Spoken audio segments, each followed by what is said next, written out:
یہ پیر عبد القادر جیلانی کا نام آپ نے سنا ہوگا. یہ اوپر نہیں دیکھتا تھا، ہاتھ ملاتے تو اس طریقہ پر آنکھیں نیچے کرتا تھا اور اپنی آنکھوں سے دیکھتا نہیں تھا، ایسے نیچے بندے کے پیشانی کو نہیں دیکھتا تھا. اور کبھی دیکھتا تھا، میں تو خود اندھا ہوں تو میں آپ کو کیا سمجھا سکتا ہوں، میں خود نابینا ہوں، نابینا آدمی آپ کو کیا سمجھائے گا. یہ جو مجلس میں ان کی مجلس لگتی تھی، جمعے کی تقریر ہوتی تھی یا کوئی حضرت کی ہزاروں کی مجلس ہوتی تھی، ہزاروں لوگ جمع ہوتے تھے، خوبصورت بھی تھا خوبصیرت بھی تھا. سب کو سبحان اللہ. عبد القادر جیلانی خوبصورت بھی تھا خوبصیرت بھی تھا اور بہت اللہ آپ کو بھلا کرے فصیح اور بلیغ قسم کا انسان تھا. اس کی کتابیں جو غنیت الطالبین ہے اور اسی طریقے پر یہ کہ دیگر کتابیں، قرآن کی اس کی تفسیر ہے، تفسیر الجیلانی کے نام سے 5-6 جلدوں میں. آپ اس کی فصاحت و بلاغت کو دیکھیں، غضب کا فصیح اور بلیغ تھا. لیکن میں نے عرض کیا کہ وہ اس طرح اوپر نہیں دیکھتا تھا، نیچے دیکھتا تھا. حضرت اور کئی دفعہ جوش میں جلالی آدمی تھا، کبھی جوش میں آ کر کے کہتا تھا کہ اللہ کی قسم تمہاری پیشانیوں پہ، تم چاہے نماز بھی پڑھتے ہو لیکن تمہارے پیشانیوں پہ مجھے کفر نظر آ رہا ہے. وہ عبد القادر جیلانی تھا جی. وہ مولوی منظور بھی نہیں تھا، مولانا فضل الرحمان صاحب بھی نہیں تھے. اور اس وقت کے اللہ آپ کو بھلا کریے کہ 14ویں صدی کا کوئی مولوی نہیں ہوتا تھا. وہ نہ تقی صاحب ہوتا تھا، نہ کوئی بنوری ٹم والے ہوتے تھے، نہ دارالعلوم نہ فاروق کے والے. وہ نہیں، بالکل کہتے کہ مجھے نظر آ رہا ہے آپ کی پیشانیوں پہ. ہمیں تو پیشانی اچھی وہی نظر آئے گی. ہمارے ایک مولوی صاحب نے، ایک اللہ آپ کا بھلا کرے رافضی صحابہ کو گالی دینے والا مولوی صاحب، وہ جیسے ایرانیوں کی چمڑی سفید ہوتی ہے نا، چمڑا ان کا سفید ہے، تو اس کو دیکھ کر کے ہمارے ایک مولوی صاحب کہہ رہے اللہ آپ کی چہرے پہ نور آ رہا. میں نے کہا تجھ پہ بھی لعنت اس پہ بھی لعنت. چمڑا ذرا سفید ہے، اس کو نور محسوس ہو رہا. اس نور کے ادراک کے لیے، نور کو معلوم کرنے کے لیے بھی نور چاہیے. اب میں خود نور سے خالی ہوں تو نور کو میں کیسے پہچانوں گا. تنزی جانو جانزی تندور نیست لیکن چشمو گوشرا نور نیست. ہر ماں کے لال کی قسمت میں یہ چیز نہیں ہے. ہر اماں جی کا بیٹا وہ اس نور کا ادراک کرے یہ نہیں کر سکتا. آپ کا مولوی خود کورا ہے، ہم کورے ہیں. اللہ ہمیں اس قابل بنا دے کہ اللہ کی بارگاہ میں ہم حاضر ہو سکے. اللہ پاک ہمیں اس قابل بنا دے. مولوی صاحب جو ہے نا، مولوی صاحب وہ جو بے ایمان ہے، کافر ہے، مرتد ہے، صحابہ کا دشمن ہے، لیکن چمڑی سفید ہے، ایران کا ہے. تو ہمارا مولوی صاحب کہتے ہیں کہ ہم نے اپنے مولویوں کے چہروں میں یہ نور نہیں دیکھا جو آپ کہہ رہے. تجھے تیرے ادراک پہ بھی لعنت ہو، اس پہ بھی لعنت ہو، کروڑوں لعنتیں ہو. تو اس مرتد کو کہتے ہیں کہ اس پر. لیکن اب بھی آپ کے خیبر پختو میں، یہی کراچی میں، خلق خدا میں جو بزرگ ہوتے ہیں ان کو ہم جانتے نہیں ہیں. جن کو ہم جانتے ہیں وہ بزرگ ہی نہیں ہوتے. جو اشتہاری ہوتے ہیں وہ بزرگ نہیں ہوتے. جو بزرگ ہوتے ہیں وہ ایسے چھپے ہوئے ہوتے ہیں کہ ان کو کوئی جانتا بھی نہیں ہے. وہ پبلسٹی نہیں کراتے، وہ اشتہاروں میں نہیں آتا. میرے نبی نے فرمایا کہ لا یشار الیہم بالبنان، انگلیوں سے ان کی طرف اشارہ نہیں ہوتا. وہ بالکل مٹے ہوئے لوگ ہوتے ہیں، بالکل مٹے ہوئے لوگ ہوتے ہیں. علامہ انور شاہ کشمیری نے زندگی بھر دارالعلوم دیوبند کے اندر پڑھایا. دارالعلوم میں آپ نے زندگی بھر پڑھایا. تو طلبہ تو مست قسم کے لوگ ہوتے ہیں. طلبہ نے ایک دن کہا کہ شاہ صاحب یہ ابدال کیا ہوتے ہیں؟ ابدال. فرمایا چھوڑو. کہا کہ نہیں ہمیں سمجھا دو.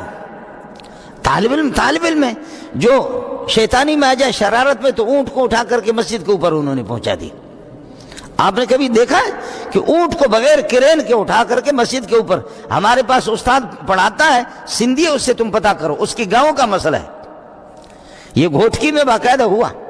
گھوٹکی یہاں سے سکھر سے آگے گھوٹکی ہے. لوگ جا کر کے سو گئے. طلبہ نے، ظالم کے بچوں نے رسیاں ڈال کر کے اونٹ کو کچھ اوپر گئے، کھینچ کر کے اونٹ کو مسجد کے اوپر لے گئے. اس سے بڑھ کر کے طالب علم نبی کے لاڈلے ہوتے، قرآن حدیث پڑھتے ہیں، وہ محمد رسول اللہ کے مہمان ہیں، لاڈلے ہوتے ہیں. علامہ انور شاہ کشمیری زندگی بھر پڑھا رہا ہے، لیکن شاہ صاحب کو کہہ رہے ہیں کہ شاہ صاحب ابدال کیا ہوتے ہیں؟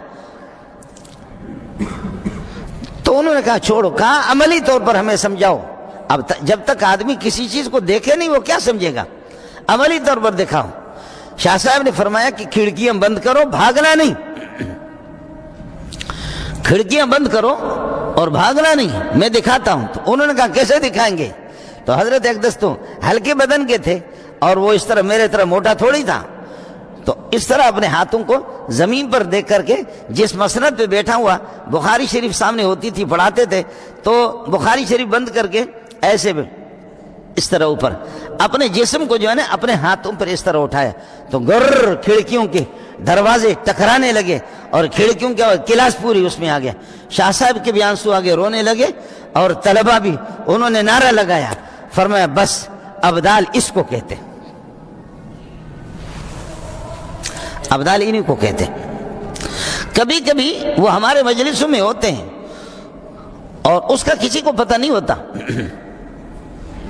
خود صحابی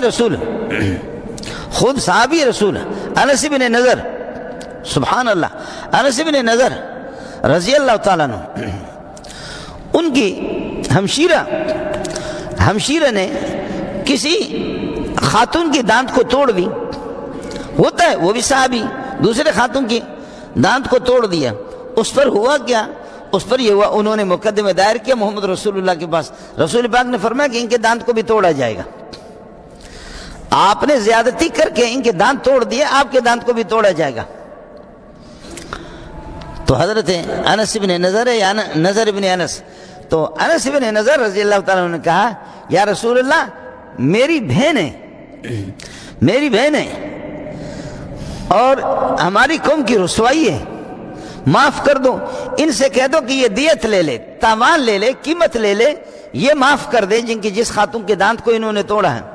حضرت نے فرمایا ان سے معاف کرا، وہ معاف، انہوں نے کہا معاف نہیں کریں گے، جیسے ہمارے خاتون کے دانت توڑ دیے اس کے دانت توڑ دیں۔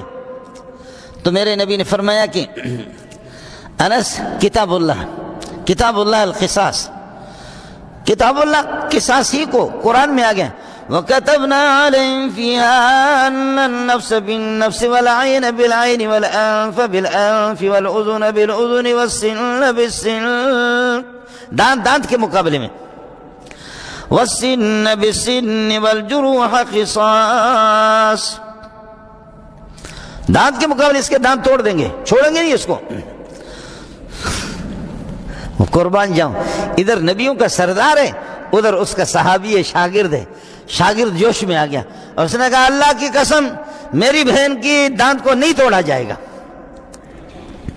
میں جو کہہ رہا ہوں اللہ کے نبی نے فرمایا توڑ دیں گے اس کے دانت، اللہ کے حکم کے مطابق فیصلہ ہوگا۔ وہ لوگ کسی طرح راضی نہیں ہے، وہ خاتون بھی کسی طرح راضی نہیں ہے۔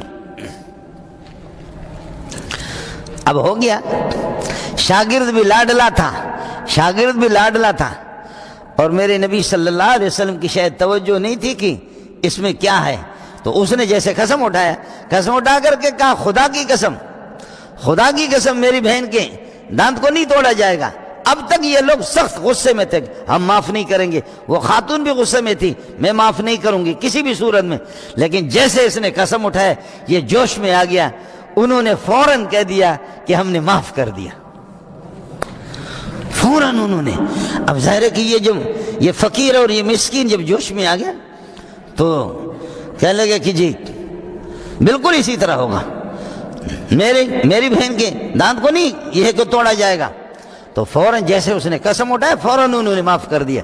تو اس موقع پر نبی کی بات کو سن لو، حضرت صلی اللہ علیہ وسلم خوش ہو کر کے مسکرا کر کے فرمانے لگے رب اشاس اخبر لو اقسم علی اللہ لابر، خدا کے بہت سے لاڈلے پراگندہ حالت میں ہوتے ہیں، مولی منظور کی طرح ان کی پگڑی نہیں ہوتی، ایسے جیکٹ نہیں ہوتا، پھٹے پرانے کپڑوں کے مالک اور خستہ حالت میں ہوتے ہیں، فقیر اور مسکین قسم کے لوگ ہوتے ہیں۔